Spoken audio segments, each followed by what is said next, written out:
भारत के विश्व दृष्टिकोण के अंतर्गत 2.5 गुटनिरपेक्षता एवं नेहरूवादी सर्वसम्मत देखते हैं।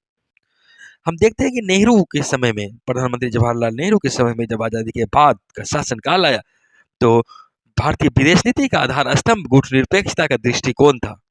और विश्व का दृष्टिकोण गुटनिरपेक्षता के काल में जितना सुंदर रहा, जितना सशक्त रहा, जितना समृद्ध रहा, जितनी नैतिकता, जितनी मानक के सहारे रही, उतना बाद में नहीं रह सका। हम देखते हैं वो एक तरह से हमारा स्वर्ण काल जैसा था। और 1950 के दशक या 60 के दशक में यह ज्यादा देखने को मिलता है। और फिर 70 के दशक के बाद विदेश नीति का लक्ष्य कहीं न कहीं बदलता नजर आने लगा। और ये ऐसा तब हुआ जब नेहरू का पतन हो गया। नेहरू की नीति का क्रमशः पतन होते जा रहा था। और भारतीय संदर्भ में देखें तो नेहरू ने उच्च नैतिकता के पालन करना चाहा। उच्च नैतिकता का पालन करने के साथ साथ गुटनिरपेक्षता इसलिए अपनाई क्योंकि भारत अपनी स्वतंत्रता का रक्षा करना चाहता था, आर्थिक विकास पर बल देना चाहता था। इन सबों के साथ साथ किसी गुट में रहना नहीं चाहता था, किसी का ठप्पा नहीं लगाना चाहता था कि हम पूंजीवादी देशों के साथ हैं अथवा साम्यवादी देशों के साथ हैं। और यही कारण रहा कि भारतीय विदेश नीति ने उच्च नैतिकता का पालन किया। हालांकि यह उच्च नैतिकता 1962 के चीनी आक्रमण के समय तार तार होती चली गई। चीनी आक्रमण ने भारतीय गुटनिरपेक्षता की प्रासंगिकता पर प्रश्न उठाया। क्योंकि भारतीय नेताओं ने भारत की सुरक्षा करने में कहीं न कहीं वो सफलता को गले लगाया था। और यह वो सफलता भारतीय विदेश नीति को एक नया मोड़ देता है। उसके बाद से भारतीय प्रधानमंत्री नेहरू ने भी यथार्थवादी बातों को समझा और गुटनिरपेक्ष रहते हुए भी, तटस्थ रहते हुए भी अपनी नीति में चेंजिंग लाया, बदलाव लाया और अपनी इस नैतिकता की महत्वाकांक्षा को बदला। हालांकि यह अलग बात है, गुटनिरपेक्षता की काफी महत्व है। तृतीय विश्व की दुनिया में इसका महत्व है, लेकिन भारतीय विदेश नीति को कहीं न कहीं एक जोरदार धक्का दिया था और भारत की शांति प्रियता को धक्का दिया था। इसको कुठाराघात हुआ था। आप जानते हैं कि गुटनिरपेक्ष आंदोलन के आरंभिक काल में विश्व के तीसरी दुनिया के देशों ने गुटनिरपेक्ष देश बनाया था। और यह गुटनिरपेक्षता विशेष करके दो महाशक्तियां जो उस समय थी, सोवियत संघ और अमेरिका, इन दोनों के प्रति अपनी नीतियों के परिप्रेक्ष्य में था। दोनों के गुटों में जाने से बचने के परिप्रेक्ष्य में था। और यह गुटनिरपेक्षता दोनों महाशक्तियों की राजनीति से दूर रहने एवं अपनी शांतिपूर्ण सह अस्तित्व कायम रखने के लिए था। और यह शेष जितनी भी तीसरी दुनिया थे उनमें आपसी सहयोग करने के लिए था। और यह गुटनिरपेक्षता एक तरह से कहें तो अपनी नीतियां बनाने के संदर्भ में स्वतंत्रता का बोध कराता है कि हम किसी के दबाव में अपनी नीति नहीं बनाएंगे, किसी गुट में हम नहीं रहेंगे। वहीं इतना दोनों से दूरी बनाते हुए अंतर्राष्ट्रीय शांति, सुरक्षा, सहयोग को प्रोत्साहन देते रहेंगे। मूलतः एक विद्वान हुए पीडी कौशिक, उन्होंने भी कहा कि गुटनिरपेक्षता का अर्थ आप वो संलग्नता से लगा सकते हैं कि हम किसी भी महाशक्ति के साथ जुड़े हुए नहीं हैं। और उस समय गुटनिरपेक्षता आंदोलन में जो है नेहरू, भारत की तरफ से नेहरू थे, मिस्र के नासिर थे, यूगोस्लाविया से मार्शल टीटो थे, इंडोनेशिया से सुकर्नो थे, घाना से नक्रुमा थे। इन लोगों ने मिलकर गुटनिरपेक्षता की नीति को आगे बढ़ाया और भारत ने शांति प्रियता की मकसद से इसे आगे बढ़ाया। वहीं नेहरू ने अंतर्राष्ट्रीय परिप्रेक्ष्य के संदर्भ में यह महसूस किया कि दो बातें होती है, एक शक्ति की राजनीति, दूसरा बल प्रयोग का भय। और यही शक्ति की राजनीति और बल प्रयोग का भय ने प्रथम विश्व युद्ध को अंजाम दिया था। उसके बाद दुनिया राष्ट्रसंघ के माध्यम से शांति कायम करने की चाहा भी, लेकिन राष्ट्रसंघ स्वयं विफल हो गया। राष्ट्रसंघ ही विफल नहीं हो गया, फांसीवाद का उदय हुआ, गुटबाजी का दौर चलते रहा और वह फिर 25 साल के बाद द्वितीय विश्व युद्ध के रूप में दुनिया ने देखा कि किस तरह फिर तबाही का मंजर चला। और नेहरू को इस बात का ज्ञान था कि अमेरिका या सोवियत संघ के बीच की प्रतिद्वंद्विता के बीच भी कहीं न कहीं शक्ति का प्रदर्शन है, और भारत चाहे जो हो जाए इस शक्ति के प्रदर्शन के बीच जूझेगा नहीं, इसमें झूलेगा नहीं, इसमें फंसेगा नहीं। और हमारा उस समय बहुत ज़्यादा दिन की स्वतंत्रता नहीं थी और अपना शासन व्यवस्था था।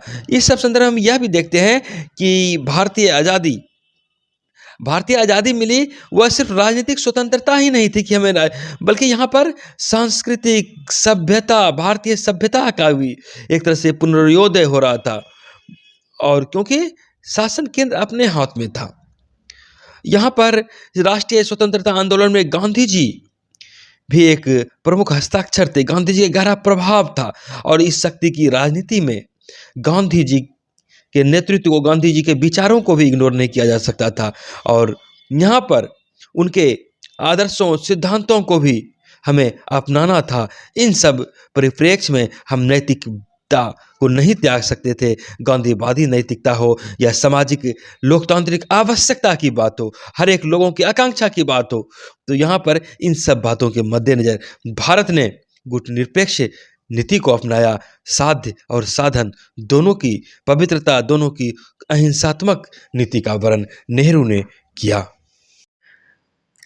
इन सबों के साथ साथ अंतर्राष्ट्रीय परिप्रेक्ष्य में देखा जाए तो नेहरू पर आदर्शवादी का ठप्पा लगता है। इसीलिए आदर्शवादी कहा जाता है क्योंकि उन्होंने सब चीज आदर्श के नजरिए से देखा, नैतिकता के नजरिए से देखा, और भारतीय विदेश नीति को आदर्शों पर आधारित करना चाहा। आप देखते हैं कि पंचशील सिद्धांत में किस तरह शांति और सह अस्तित्व की बात स्वीकारी जाती है, एक दूसरे पर विश्वास की बात कही जाती है, लेकिन वहीं कुछ विद्वान उन्हें यथार्थवादी भी कहते हैं। यथार्थवादी इस मायने में कि क्या होना चाहिए।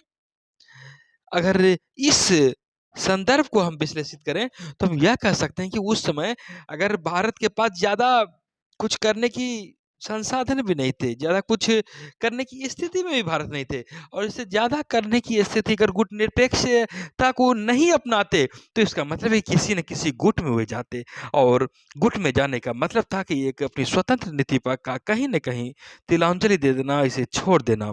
और वहीं भारत ने गुटनिरपेक्षता की नीति दुनिया के सामने लेकर अंतर्राष्ट्रीय व्यवस्था में शक्ति की राजनीति का निवारण किए, और यह गुटनिरपेक्षता की नीति भी कहीं न कहीं भारतीय राष्ट्रीय हितों की पूर्ति के लिए वे एक सशक्त हथियार के रूप में इसका इस्तेमाल उन्होंने किया। उन्होंने यह कहा था कि संसार जानता है कि भारत एक शांति प्रिय देश है, और भारत कभी भी आक्रमणकारी जैसा देश नहीं रहा, साम्राज्यवादी जैसा नहीं रहा, और हर हमेशा मित्रता और सद्भावना का परिचय देते रहा, और यही चीज़ भारत ने हर हमेशा किया। ये अलग बात है कि वे ठगे चले गए पंचशील जैसे सिद्धांतों का, उनकी मित्रता का, उनकी सद्भावना का चीन जैसे देशों ने प्रतिकार किया, उसके विरुद्ध उन्होंने भारत की नीति को विश्वासघात में ला दिया। और यही कारण है कि भारत में कुछ लोग नेहरू पर प्रश्न उठाते हैं कि वो यथार्थवादी नहीं बन सके, और उनके मृत्यु के बाद 1962 के बाद भारत ज़्यादा यथार्थवादी बना। उन्हें लगा कि नहीं, अब कुछ करना चाहिए, और नहीं तो भारतीय जो सेना कह रहे थे, जो खुफिया एजेंसी कह रहे थे, उसकी बातों का उन्होंने उल्लंघन कर दिया था। हालांकि बात सहमति की, असहमति की हो सकती है, आलोचना भी हो सकती है, लेकिन जैसा कि नेहरू ने भी कहा था कि हम तटस्थता में विश्वास रखते हैं, और चीन अगर कर रहा है ऐसा तो विश्व चेतना का कहीं न कहीं वो अपमान कर रहा है, विश्वासघात कर रहा है। और नेहरू ने कहा था कि हमें विस्तारवादी चुनौती मिल रही है, और ऐसा नहीं कि यह सिर्फ मेरे लिए है, यह अंतर्राष्ट्रीय पूरे विश्व के लिए है। यह उस परंपरा का खुलेआम उल्लंघन है जो कि हमने कभी किया ही नहीं। और उसके बाद नेहरू की नीति, भारत की नीति आप जानते हैं कि यथार्थवादी ज़्यादा बनी, और युद्ध के मद्देनज़र तैयारी जारी रखी। और जैसा कि एक बात भी है, शांति के लिए आपको, युद्ध के लिए आपको हमेशा युद्ध की तैयारी करनी पड़ती है। युद्ध नहीं करने के लिए युद्ध की तैयारी करनी पड़ती है, और तभी शांति आती है। एक मत मान्यता ऐसी भी देखी जाती है। भारत के राष्ट्रीय हितों की पूर्ति कहीं न कहीं उनका उद्देश्य था, और वे ये सोचते थे, नेहरू कि संप्रभु राष्ट्र राज्य अंतर्राष्ट्रीय व्यवस्था में एक इकाई है और इन्होंने इस संप्रभु राष्ट्र राज्य को विदेश नीति के संदर्भ में देखा और वे ये समझते थे कि जो संघर्ष है, जो अंतर्राष्ट्रीय राजनीति में जो संघर्ष की स्थिति है, वह शक्ति पर आधारित है और यह अंतर्राष्ट्रीय व्यवस्था में अंतर्राज्य को प्रोत्साहित करने वाली बात होगी। आदर्शवाद एवं कठोर राष्ट्रीय हित का मिश्रण उनके विदेश नीति में दिखता है। हम यह कह सकते हैं कि कई मामलों में आप देख सकते हैं, जैसे गुटनिरपेक्षता एक संकट की, उस समय जो संकट जैसी व्यवस्था थी उसकी एक प्रतिक्रिया स्वरूप थी और संकट यह थी कि अब दोनों महाशक्तियों में से किधर जाते हैं। लोग देश के लिए विकल्प कम थे, ऐसे में जिनके पास परमाणु हथियार थे वे कमजोर राष्ट्रों को अपने अधीन में करना चाहते, अपने नियंत्रण में रखना चाहते थे और इस प्रकार महाशक्तियों की यह प्रतिस्पर्धा न केवल पश्चिमी देशों में थी बल्कि पश्चिमी से बाहर एशिया के देशों में, अफ्रीका के देशों में, अन्य जगह भी आने लगी थी। विकासशील देश भी इसके दायरे में आने लगे थे और जिसका दुष्परिणाम यह होने चला था कि अंतर्राष्ट्रीय व्यवस्था संकट में दिखने लगा था।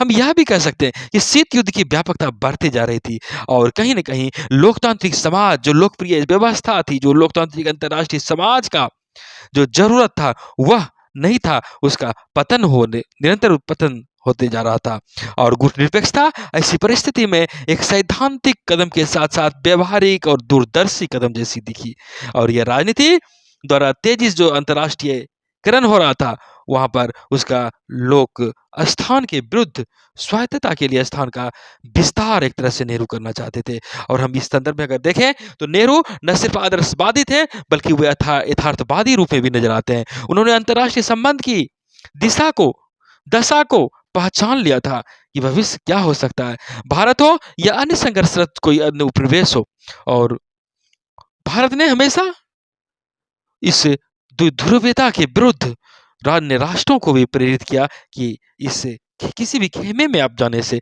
बचें और इसका वे विकल्प भी दिए। जब चीनी युद्ध में विशेष करके भारत की करारी हार हो गई थी, चीनी इरादों को भारत सरकार समझ नहीं पाई थी और आलोचकों को एक बल मिल गया कि राष्ट्रीय सुरक्षा से जुड़े मामलों को नेहरू महत्व नहीं दे रहे हैं और इनसे विपक्षी सवाल कर रहे थे कि आखिर ऐसा क्या हो गया कि युद्ध हारने की स्थिति में हो गए, जो सैनिकों को जो सामान मुहैया कराए जाने चाहिए थे वे नहीं दिए गए। नेहरू की इस नीति का विरोध करते हुए अटल बिहारी वाजपेयी ने जो राज्यसभा में कहा था, उनकी आलोचना करते हुए कहे थे कि 8 सितंबर को चीनियों ने पहला हमला किया था, उसके बाद 8 सितंबर के बाद छोटा हमला था, उसके बाद 20 अक्टूबर को बड़ा आक्रमण किया गया, लेकिन इन दिनों में भी अपने आप को बचाने के लिए, देश को सुरक्षा करने के लिए भारत सरकार ने कुछ नहीं किया और नेफा में पूरी तरह से तैयार क्यों नहीं किया गया। प्रधानमंत्री जी को अगर पता था तो उन्होंने विदेश यात्रा क्यों किया, हवाई अड्डे पर भी यह नहीं कहा कि सेना को चीनियों को देश की भूमि से बाहर खदेड़ने का आदेश देना चाहिए था, पर नेहरू ने देश को अंधेरे में क्यों रखा। चीनी इरादों को समझ पाने में नेहरू क्यों असमर्थ रहे। गुटनिरपेक्षता क्या है? गुटनिरपेक्षता कोई पूजा की वस्तु नहीं हो सकती है, वह एक नीति है। गुटनिरपेक्षता वो एक सिद्धांत नहीं है और नीति अगर देश के हित में है तो हम उसे जाहिर अपनाएंगे और जिस दिन वह नीति देश के खिलाफ चली जाएगी तो हम उसे पुराने कपड़े को तो उतार कर फेंक देंगे। देश सबसे पहले है, देश के बाद नीतियां आती है और नीति देश के लिए बनाई जाती है, देश नीति के लिए नहीं बनाई जाती है। नीति देश के लिए बनती है, देश नीतियों के लिए नहीं बनते। ऐसे में यह कौन सी नीति, जब राष्ट्र हमारा पराजय का सामना करने को विवश हो जाता है, वहीं इसके जवाब में नेहरू ने अपनी गुटनिरपेक्षता की संदर्भ में, अपने विदेश नीति के संदर्भ में कहा कि हम चाहते हैं, यह संघर्ष काफी लंबा हो गया, लेकिन हम भी आक्रमणकारियों को खदेड़ने का वचन देते हैं। और उन्होंने साथ साथ यह कहा कि इस पूरी दुनिया जानती है कि हम लोग शांति प्रिय हैं और सदैव शांति प्रिय तरीकों से कोई भी कार्य करने का काम किया है। हम स्वेच्छा से युद्ध में संलग्न नहीं हुए। ऐसे में चीन की विस्तारवादी साम्राज्यवादी नीति का चुनौती हम डट कर करेंगे। अंतर्राष्ट्रीय परंपरा, कानून का खुलेआम चीन उल्लंघन कर रहा है। तो यह सिर्फ भारत के लिए नहीं बल्कि एशिया के लिए, पूरी दुनिया के लिए यह चीन गलत कर रहा है।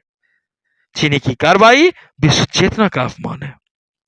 उन्होंने कहा कि हम तटस्थ नीति में विश्वास करते रहे हैं और उन्होंने यह भी दोहराया, नेहरू ने, हमारा विश्वास है, हमारा सही नीति है और हमारा सैनिक परियोजन सही है। मेरे विचार में मातृभूमि की रक्षा के लिए जो भी उपाय करने होंगे हम करेंगे। नेहरू ने देश को ऐसा नहीं है कि डुबो कर रख दिया।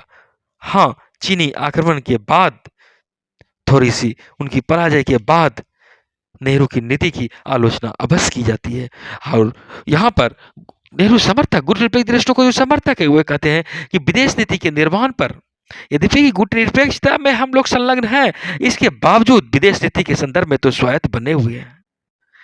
शीत युद्ध के प्रसार को रोककर राष्ट्रीय सुरक्षा के प्रश्न को हल किया गया है और भारत पाकिस्तान संदर्भ के हमने देखा, गुटनिरपेक्षता आदर्शवाद से कहीं आगे बढ़कर थी।